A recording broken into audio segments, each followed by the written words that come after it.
welcome to This Is Life. My name is Akah and I am hosting today's episode with my colleagues and friends. And I'd like to introduce Chef Fregz. Thank you for having me.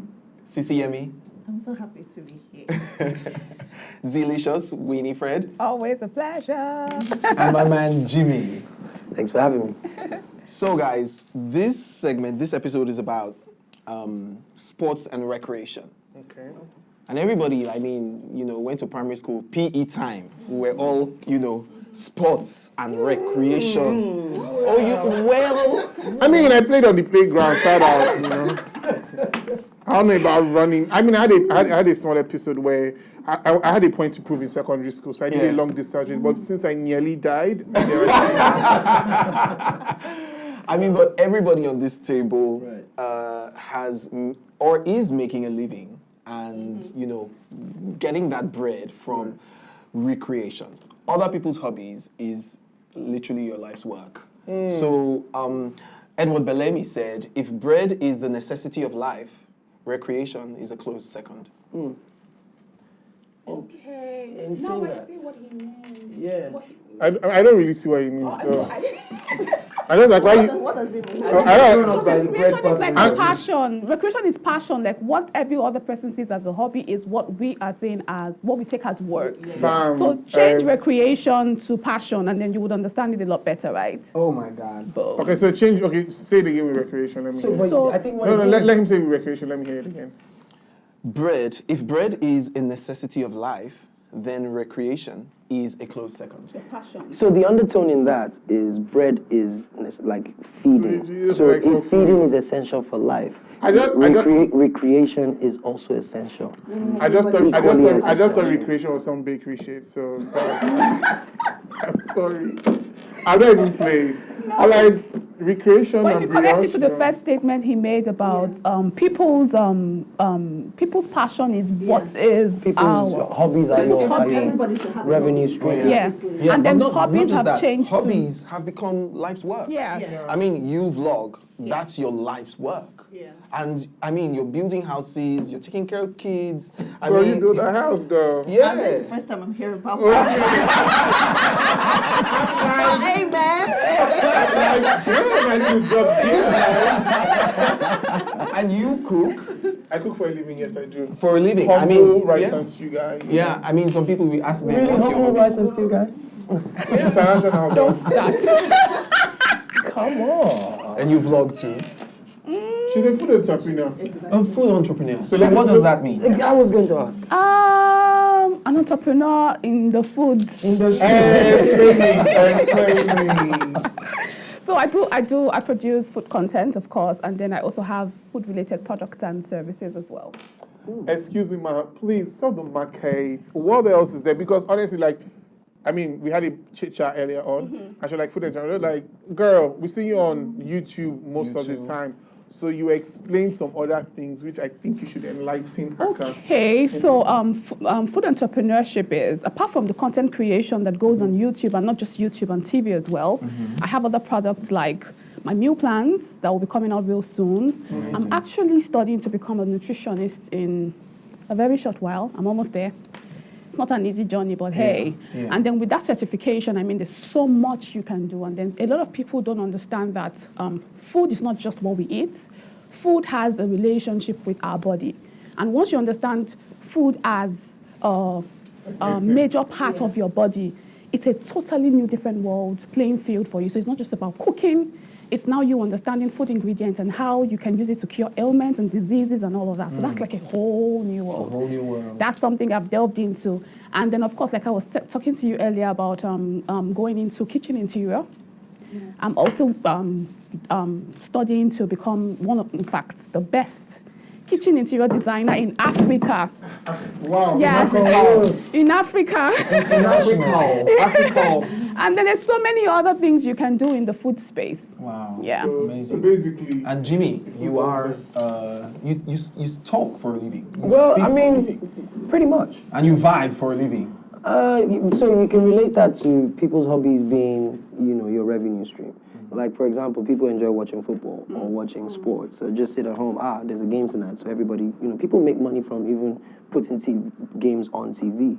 So I used to be that guy, just watching TV, watching all the presenters and the way they would deliver it, how they knew so much and how they were just so knowledgeable about everything going on, and intrigued me. And I'm like, yo, I want to be doing this sometime.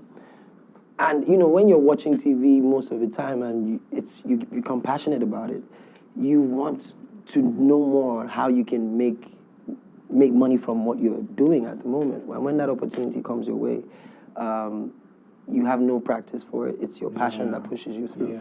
Like, I believe that it's your passion for cooking that, you know, makes you do what you do. It's your passion for, you know, the entire food business in itself, not just the eating or the cooking. It's the entire thing as well. And everybody has the thing that they're passionate about. So your passion usually is what drives your experience and leads you to become a revenue earner within the space of your hobby. I mean, all of us here, everybody here is a creator. And you started really young. You also went to school, studied, you know, human resource management, but it came out I as studied math. So, you studied math. Oh, really? Imagine. I didn't think you have the patience for math, or how did that happen? I was advised to withdraw. I'm sorry, Jimmie. Sorry. You know what? Sorry, familiarity. Sorry, It's okay, Akah. it's No, okay. Akah, hold on. No, I didn't just. Jimmie, 1 + 1, like. It's 2. Oh, okay, good. You guys shouldn't bring this on this show. No! Rest it. Rest No, it. my resting, but my thing Okay. is just I just didn't see Jimmie as a math guy. Shout out to today, man. Now, How we're it's going all so far. creators, and Sisi Yemmie is here. Sisi Yemmie, what is the one thing? I mean, you're established now. You're like Nigeria's top #1 Yep. YouTube creator. She's our mommy. She's our mother. Our YouTube mommy. She's still training us, you know. But what is the one thing you wish you knew before you started this career that you know now? Okay, so when I started, it was just a hobby, just doing it on the side. I wish I knew I could turn it into a business earlier. So I kept it as a hobby for a very long time. And if I was just aware of the opportunities within just the food industry alone, like anytime I think about it, it's endless.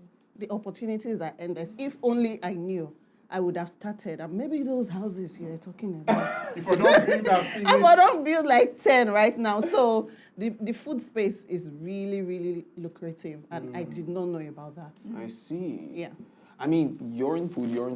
Jimmie, there must be something that I need food. we need to talk in or something. I need food. I think, to be honest, the food market is something that is probably going to be everlasting because that's the one thing everybody needs. So that was my motive. I'm so happy that you said that. So when in 2008 to 2009, when I was rounding up NYSC, I took a lot of time to pray. First of all, I was just like, God, please, I'm going to do this because you know how you go through life as a Nigerian child. They tell you the school you're going to go to. Nigeria tells you should do NYSC. So for the first time, I was like, oh, I actually have to make a decision myself. Yeah. So but I remember that one of the things that made sense to me. So I used to work in Starcoms at the time. And what they call it, I used to buy fish from this woman every evening, 200 naira. And like this woman goes away with my 200 naira every day. So if I went back to Lagos and I made food for way more money, brilliant. like you have to eat. Like food is not a Louis Vuitton bag. You have to eat. Yes. Well, my food is Louis Vuitton though. Hey. And you, Jimmie, you know what, Z? What is the one thing you wish you knew when you started out as a creator? Okay, so the one thing that's coming to mind is I actually wish I knew the power of networking. Yeah, because I'm seeing its effects now. I actually just started taking it seriously about, I think 4 months ago. And in that short time, it's amazing. It's amazing what networking has done. And it's now literally taking me from being local, into being international. I'm taking it, I'm very, very deliberate about networking now, and I'm seeing results. So intentional networking in terms of how we had social media as a tool to showcase our work.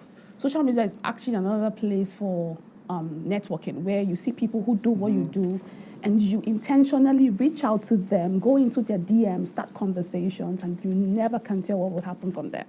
So that's what I've started doing, and it has made me amazing friends, business partners, All I'm hearing is money, sorry. You know what? You know when somebody says amazing and rolls their eyes to the back of their head, they're like, yo, the money was mad, you know? So. No, but I definitely agree with you. That's one of the things that has worked for me, my networking. That's pretty much how I've been able to progress over the years, because I've been able to, meet and, of course, connect with different people of different ilks, different backgrounds, different categories of social standards.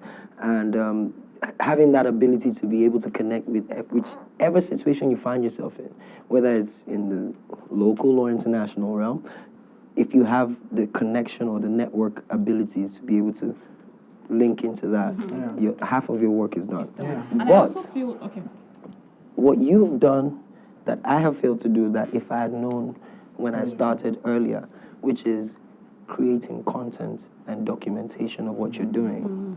Like, for example, nowadays you see people all going gaga, I met this international star, they create videos, they do so many different social media relevant things, and their numbers increase. The people get to start relating them. If I go back along the years and I tell you the amount of documentation that if I had recorded or made content out of it, I would probably be bigger than I am now compared to if I had done that. So, I mean, if I could go back and just what I know now, well, yeah, I was local then and I'm international now. Yeah, that's what you should do then. But I mean, it's really never too late to start, though. 100%. Especially because we are now in the era of content creation. Everyone is creating content from everything. COVID actually forced me into, taking it more serious. Because at that point, before I used to live off going out, nightlife, in the clubs, hosting shows, just being able to network, because that also helped my networking, nightlife, or the lifestyle I lived at the time, which I guess. And you're such a natural at what you do, and because you've done it for such a long time. And my question to you now is I think every one of us has that jittery moment when we want to do something big, something great. Do you still have that anxiety? If you don't, then you should stop doing it. Man. Because, I mean, I learned this while working with the brands, not name calling, but it is what it is. The first time I ever hosted a show outside of Nigeria was in the United States. Overall, in the weekend of that show, they had over 250,000 people come to that event. It was hosted by will.i.am and Usher at the time. It's the Global Citizens in Washington, 2015. It was my first time in America. I'd never gone there before. Literally, we landed today. By evening, we were on stage performing. I've never been to America, and I have over 80,000 people in front of me. Wow. And the person handing the microphone to me is will.i.am. So I'm like, okay. This is will.i.am that you've listened to. Do you know what I mean? And throughout the time, I've been in Lagos doing industry nights, hosting all the biggest artists. I'm talking about Shanti Zoo, talking about, all these big boys. Wizkid was a nobody at that time, you know what I mean? I'm just saying, no shade intended, but not like Big Wiz now. Yeah. Wizkid was still under, EME at the time, so he wasn't really superstar level. And I was the host, I was doing all of that. So I get an opportunity, now I'm international. The jitters were not here, bro. Like the nerves. And the band came to me and said, yo, bro, how you feeling? You're nervous, you're shaking. He held my hand, my hand was shaking. He said, I like it, you're about to give a good performance. Wow. I'm like, really? He's like, yeah. Just once you go out and you hear the noise, people accept you. 1 second, it takes 1 second to overcome it. 1 second. For me, it was even behind the stage. Once I spoke and I heard myself on the mic, I'm like, all right. Ginger. All right. So I had to go out with confidence. So you use that jitter. It sets you up to make sure you're good. You've checked all your areas that could go wrong. Because that's what jitters do for you. They make you check yourself. Like, am I prepared? Am I? So I wanted to add something to that. For me, being jittery, and my sister asked me all the time, like, dude, in fact, all people that are close to me wrote their like, you're so nervous, Abi. For me, it keeps you humble. Like, if you feel like you got this, is assignment to fail, because I feel like the minute I'm like checking, like, oh my god, it feels like I'm still, in quote, small enough to check that everything is perfect. So let me tell you something. So my question to you now is, I mean, you've gone into spaces where you've private catered for people who needed to make sure that the person they were hosting had a good experience, or that deal was going to end.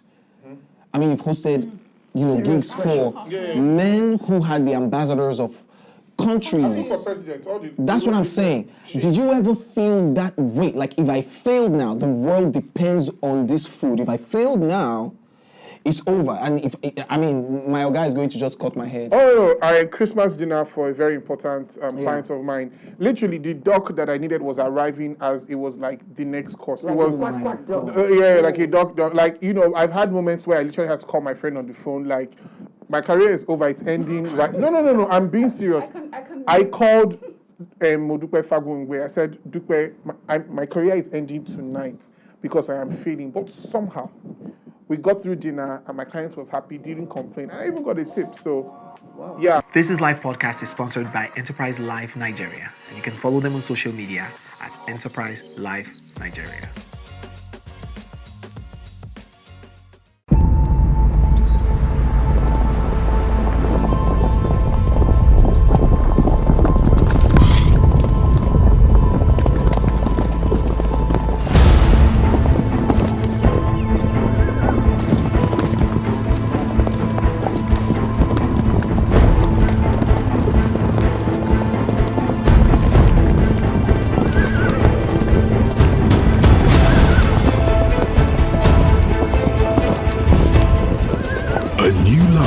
Is here with Enterprise Life Assurance. Our decades of experience in the West African markets will help you achieve your dreams with peace of mind. Visit www.myenterprisegroup.io/NG or call 0700 Enterprise to know more.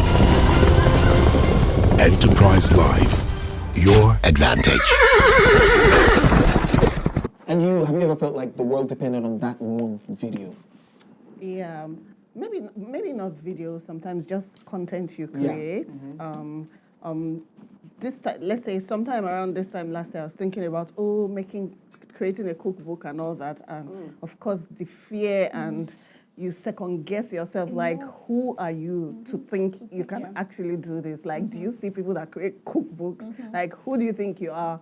But that fear is just going to propel you. Well, I use it to propel myself. And by the time I was done with it, I told myself I was going to do it just before Christmas, and I gave myself just short time to do it. So I'd been procrastinating the whole year, and then when it was December 1st, I was like, okay, let me start. I can do it. And I spent days and nights, and I think the fear just puts fire in your bum. Like, you're like, I have to make this happen. Yeah. And then it actually worked out. And when it works out, you're like, okay, now I see why I was scared. Sometimes maybe it's this fear of success or something. The jitters, they're there. It's the fear of failure. It is. Fear of failure, fear of success. Fear of success, fear of failure, and thinking that you're not good enough. Not exactly. Fear that you're not good enough. Yeah. And that thing affected me so much when I can relate with that. Yeah, when I was hosting my master class, and someone was like, "You should host one." I'm like, again, who am I? What is master class? Amazingly, I've heard a lot of testimonials from that master class. First of all, beyond the master class, I just need to remind you of who you are. You've been doing this thing when it was just Twitter, first of all. Second of all, you're incredible, period. So I just need to remind you of who you are and how we see you. That's it. I think sometimes in this industry, it's such a public industry that we have. So it looks like if you're failing publicly. If you are succeeding, you're succeeding publicly. I'll give you an example, right? Takes a toll. Thank you.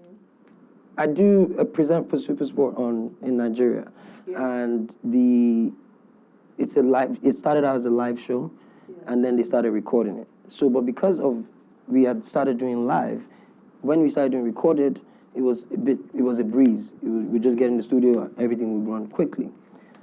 So this is me having had maybe over 10 to 15 years radio experience, presentation, everything. It's like clockwork. This is my work. All of a sudden, NBA calls me. Say, yo, this is the thing I've been looking for all my life. I've been waiting to get on ESPN. Do you know what I mean? Like, just, yo, this is my chance. And they're calling me, putting me on a Zoom meeting, head of this, head of that. I'm like, oh, I'm a big boy now, international. When they said, let's go and record, hey, my brother, that's when you know that your English is rubbish. I would pronounce a word, And they will ask me to repeat it at least 60 times. Because they cannot have me pronounce someone's name the wrong way. Bro, how many ways can you pronounce Kevin Durant? Kevin Durant. Kevin This is when you know your phone is a problem. Kevin Durant. It's not Rant, it's Rant. Eh? Kevin Durant. Kevin Durant. No, it's not Rant, it's Rant. Like the A, the R is silent. Kevin Durant. Like, Kevin Do. And this was just a read-through. When they now say, we're recording 5, 4, and these are all Americans speaking with their phone. And it's just you. And I'm there. I had to tell them, excuse me, I'm an African. You take it the way I'm pronouncing it, and they're like, okay, if that's how you want to do it. I mean, So I'm like, so you guys could actually accept my way? Like, yeah, you're the presenter. You're the one presenting it. Present it in your own way. So my point in that is, you might be nervous in terms of, oh, you might be prepared, but the occasion might seem, oh, this is a moment where I've been waiting for this all my life. I can't screw this up. But no, you're not screwing up. You're doing it in your own way. And it will be remembered in time as this is how he did it. You're the only one criticizing yourself thinking you didn't do it well their way. Yeah. That's some wisdom. I think the next question now. Everybody knows how, things just be. Everything just You understand what I'm saying? Does anybody here wish that they were doing what they were doing abroad? Would it be better? There's a song by DJ Kids. This was I'm doing international. Every day. It would be so much easier, especially because for me, there's so many recipes or things that I actually would want to try, but to find the ingredients here. For example, I actually really wanted to delve into, I created a meal plan for plant-based diets, the vegan and plant-based diet, but it was not so difficult. I actually did it, but it would have been so much easier if I was living abroad because you have a lot of plant-based and vegan products. It actually even challenged me to start creating plant-based and vegan products because when I started the recipe development for that type of food, I realized that a lot of people actually have gone vegan and plant-based in this part of the world, but their one major complaint would always be it's hard to find what to eat. Winifred, we want a variety.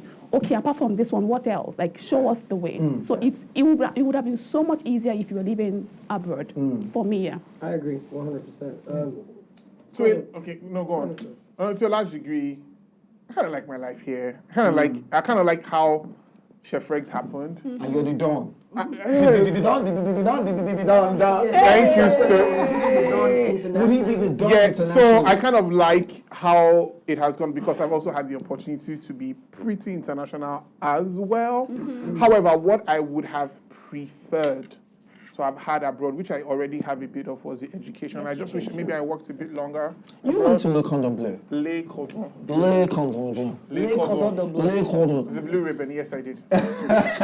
So you did have international education? Yes, and I wish I worked in Paris more. I wanted to travel to London to work. I wish I traveled to Thailand to eat. Like, there's just some things I wish I did more abroad. However, I'm not super ungrateful for what I have right now because it's kind of good. It's good. I feel like I've considered the options, like, if I was abroad, how would it be? I feel like the process might be easier, simpler. I might have the tools, I might have the resources. But sometimes I think about like a bigger picture or a deeper picture, like maybe I'm here for a reason. When I think about it, Nigerian food has not had a good representation so far. So I feel like some of us might be in this space to project it, to project maybe your country, to project, or just to show other people that, just to show other people that you can be here and you can actually do something. To take a very big leap from what you've said, you've spoken extremely well. I can't even believe how much I want to say and then you said it and all that. But the reality is, I want to be working outside this country. Not because it's frustrating to work here, not because it's more difficult. Because I don't think I would have had this opportunity if I were abroad. How did I get this opportunity? My uncle said, yo, do you want to be on TV? Yeah, I'll do an interview. Okay, cool, at 8 years old. And from that moment, I was intrigued by it. Kept watching TV. Another opportunity will come, Jimmie, you've You finished from school? What's going on? You failed? Okay, come. Start working with the same uncle on TV, doing the same thing. But that also gave me the dream of wanting to do it outside the country. Would I have been able to get these kind of just come and do it in America? Yes.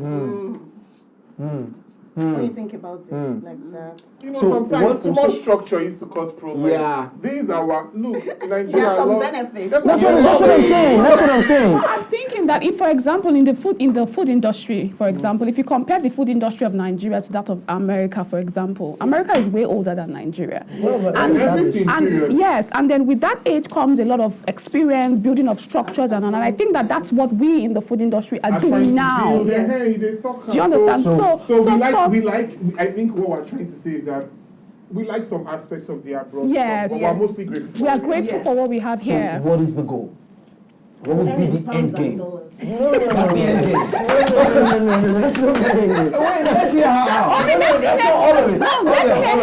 All of it. But that's most of it. To earn in pounds and dollars, even as you're here. She's been realistic, man. Do you know what? Yeah, I agree with her. I agree with her. But also to get us to the level where everyone else can be earning equivalents of pounds and dollars from here. I think that for me, my end game would be for me, it has always been to strengthen the food industry of this country because it's our job.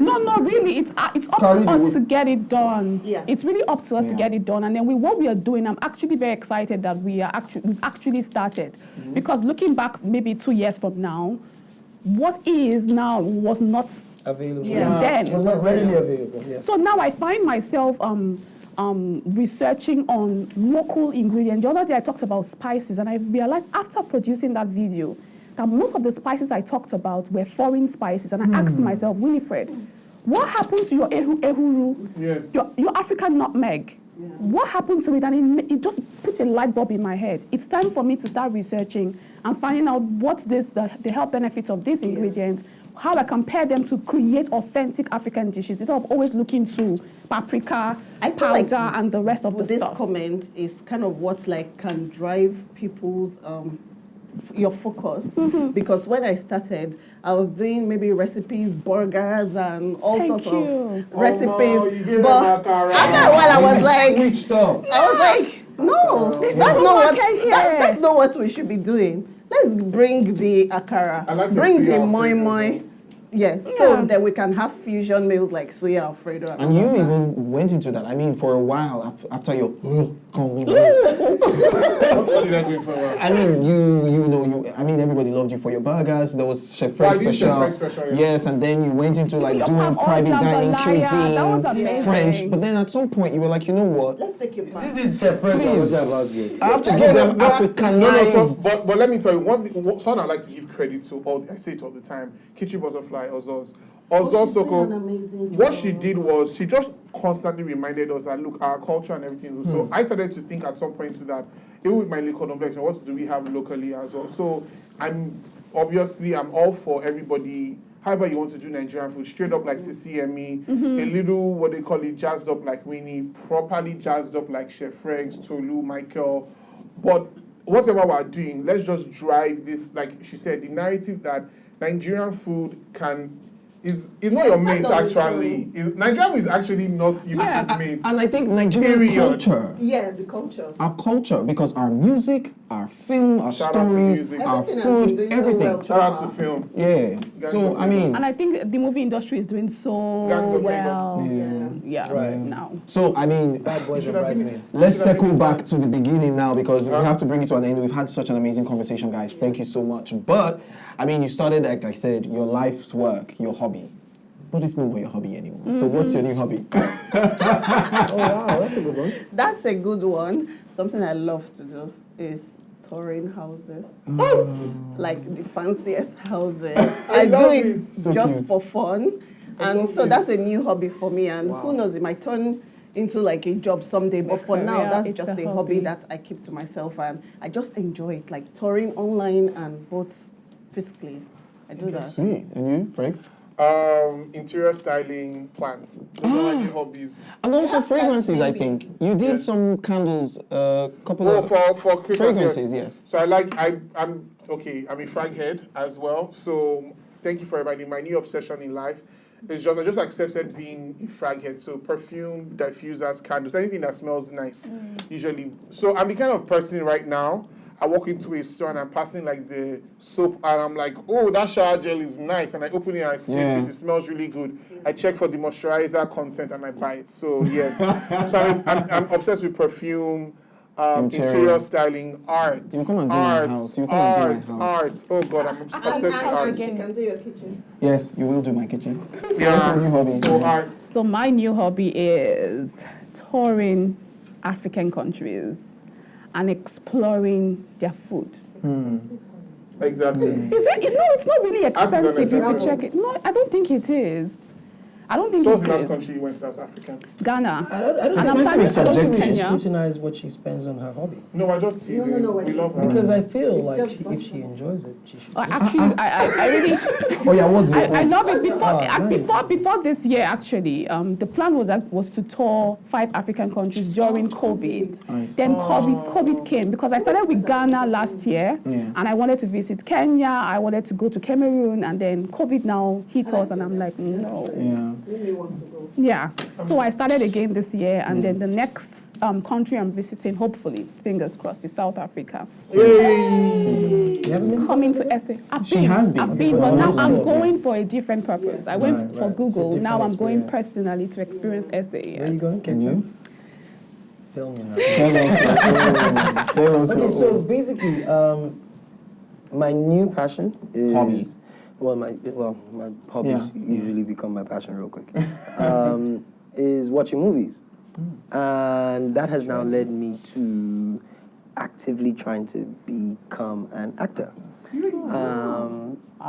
I've discovered whatever I take as a hobby, I kind of always push it too far, and I don't know if it's too far, but I just finished shooting the movie, so hopefully see how that works out. But yeah, that's my new thing. Watching, like I did with sports. I used to watch the presenters took everything I could take from Give me your them. sports voice just now. I think you did that real quick. No, you're not ready for that. Thank But you yeah, guys that's it. so much for coming Akah, out to thank talk you for with me having us. on This Is Life with Thank you. Enterprise Life. Thank you so Thank much. you. Thank you. So, Fregz, are you really looking at your wristwatch? Fun fact. We just discovered that we all wear the same brand of Yeah, wristwatch. Crivel. So flaunt it while you got it. Support the Nigerian brand. Oh, is it Nigerian brand? Yes. Brand. Oh, I didn't even know. And it's beautiful. Beautiful wristwatch, Well though. made. Yeah, Beautiful. thank you. I know mine is what you saw that Please, made you. do they have for ladies? It's a unisex brand. Inside joke. Oh my God. Wow, it was nice. Thanks for having us, bro. Yeah. God bless you, Really man. nice. So will I have you season 2 even though we started late? Oh, then Akah, for you. Just cook rice for us. And just make sure it's in Alaska, where the weather is cold. This is Life Podcast is sponsored by Enterprise Life Nigeria. You can follow them on social media at Enterprise Life Nigeria.